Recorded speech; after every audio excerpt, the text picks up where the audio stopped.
Good evening. This is Doc for the ReadySetCrypto OMNIA trade of the day for Thursday, the 21st of January.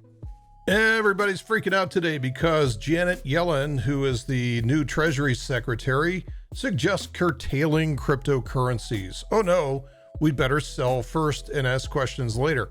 Well, this is kind of that exogenous news that I talked about the other day, where I felt that we were going to see Bitcoin trade within this range here, trade within this consolidation. And I warned you guys saying that if we did break out to the upside, it would probably fail because it's not ready to go yet.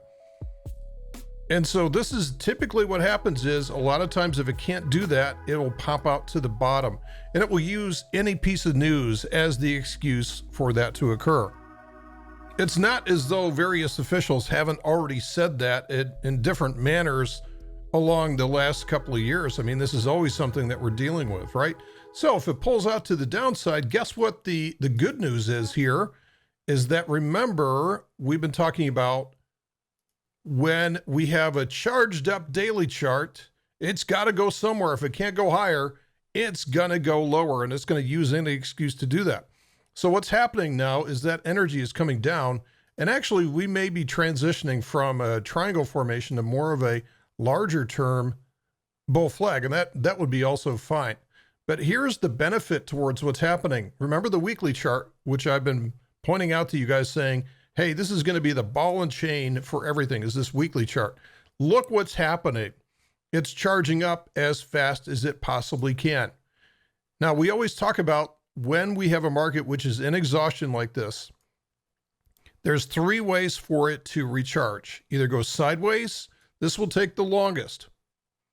Well, actually, what will take the longest is if it just continues going higher, but it has to go in a very slow manner higher. Otherwise, it cannot recharge itself. So if it goes slowly to the upside, that's the most bullish form of consolidation, but it will take a lot longer to restore. Very common, though, to see it just go sideways, but the fastest way is to go back from whence it came, in the opposite direction to the trend. And this will absolutely hypercharge this thing up in the shortest period of time. That's exactly what's happening right now. So 2 weeks of consolidation or corrective behavior to the downside is doing exactly what it needs to do to restore the energy to this chart.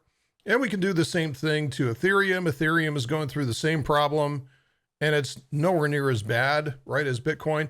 This is still a very bullish chart if we look at this from what it is. On the weekly chart, we go back down to the daily chart. That's not even a change in polarity. That's just another higher high, higher low combination. So let's get a grip.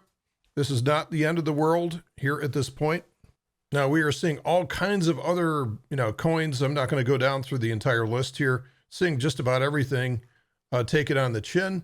But when it comes to Bitcoin, again, what we can do here is let's just go back to a price, and we go back to what I've been talking about for a while is let's use our fib retracements to see what areas that we want to be picking up inventory. Well, Doc, how can we pick up more inventory if the market's in a bear? It's not in a bear.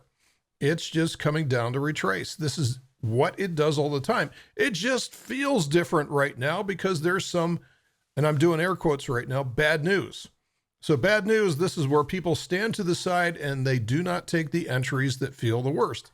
I'm always telling you guys that the very best entries that you'll ever take in your life are the ones that feel absolutely suicidal to take. And right now it feels stupid to stand in front of the freight train and pick up inventory at these levels. It does. It feels terrible, but this is what it feels like. Here's the 38.2 retracement. Right now, so far it's holding. Here's 50%, here's 61.8. Set your limit orders, wait for the price to come down, and see if you can get a fill.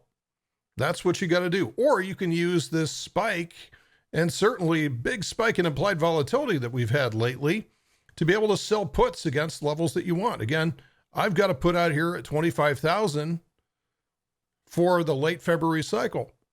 Okay, it's very unlikely to come down there, but if it does, I want to be a buyer. I want to be assigned if the price comes down there. It's a mind shift that you've got to undertake.